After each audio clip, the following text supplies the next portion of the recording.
Your bed is not the problem. The pillow is not the problem.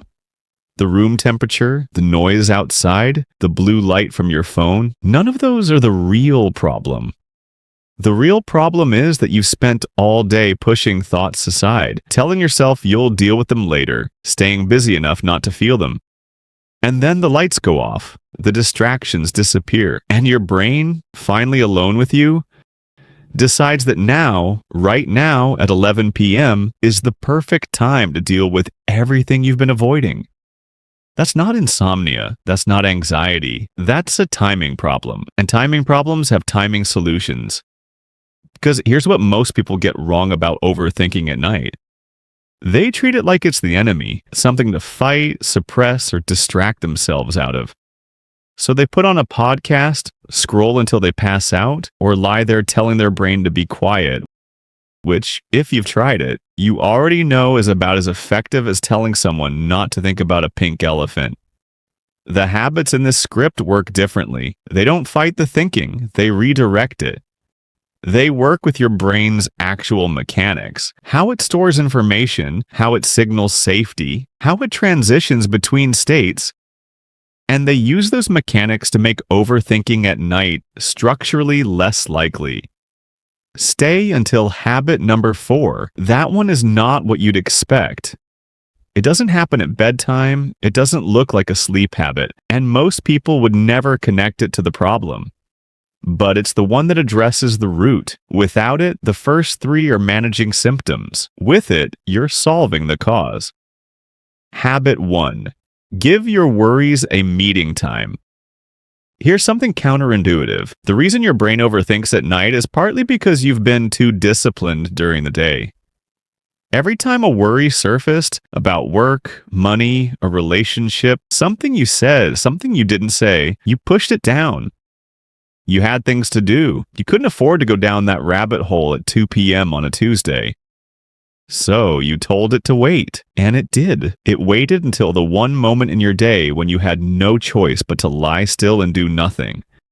Your brain is not being cruel, it's being thorough. It genuinely believes those thoughts need processing, and it's going to find a time to process them whether you choose one or not. So choose one.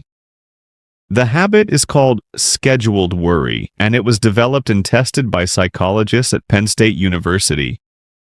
The method is simple. Once a day, ideally in the late afternoon, never within 2 hours of bed, you sit down for 15 minutes and you worry on purpose.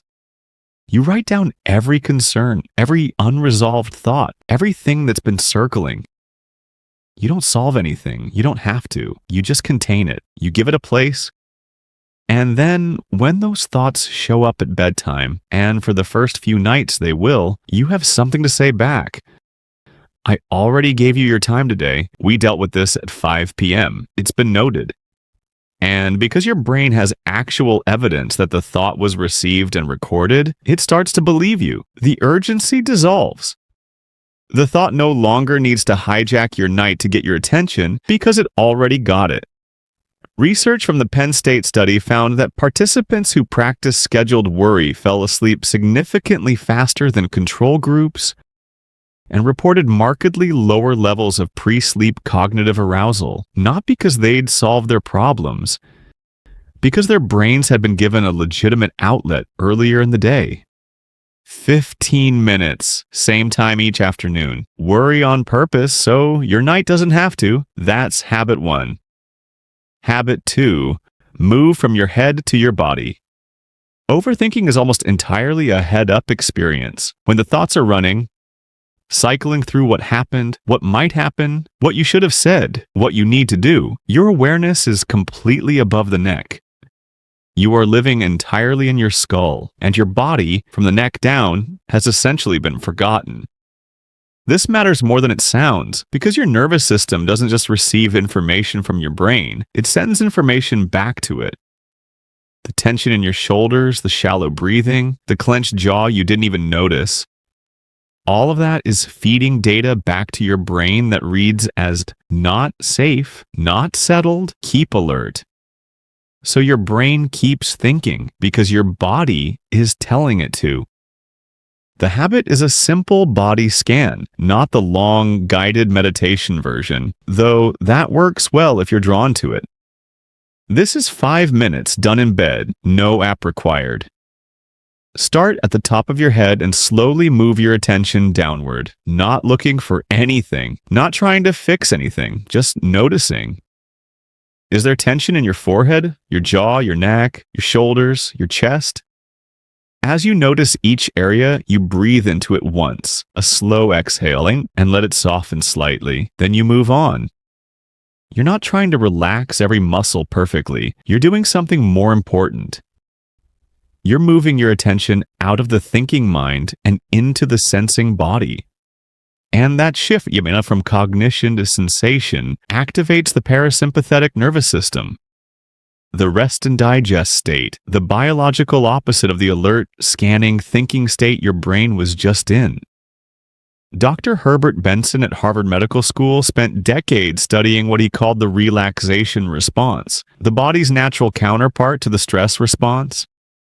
His research found that any practice that shifted attention away from analytical thought and toward present physical sensation could reliably trigger this response, slowing heart rate, lowering cortisol, and preparing the body for sleep. The thoughts don't have to stop for this to work. They often keep going in the background. But when your attention is on your body, the thoughts lose their audience. And without an audience, they quiet down on their own. 5 minutes, head to toe, just noticing. That's habit 2. Habit 3, create a definitive end to your day. Your brain needs to know when the day is over, not approximately over, not winding down, over, done, closed. Most people never give it that signal. They drift from work to scrolling to watching something to lying in bed still half thinking about things from 6 hours ago.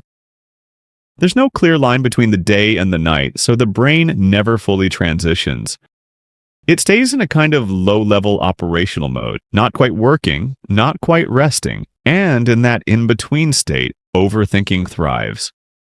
The habit is a closing ritual, a short, consistent sequence of actions that you do in the same order every night, that your brain comes to recognize as the signal. We're done now. It doesn't need to be elaborate. In fact, simpler is better because simple is repeatable.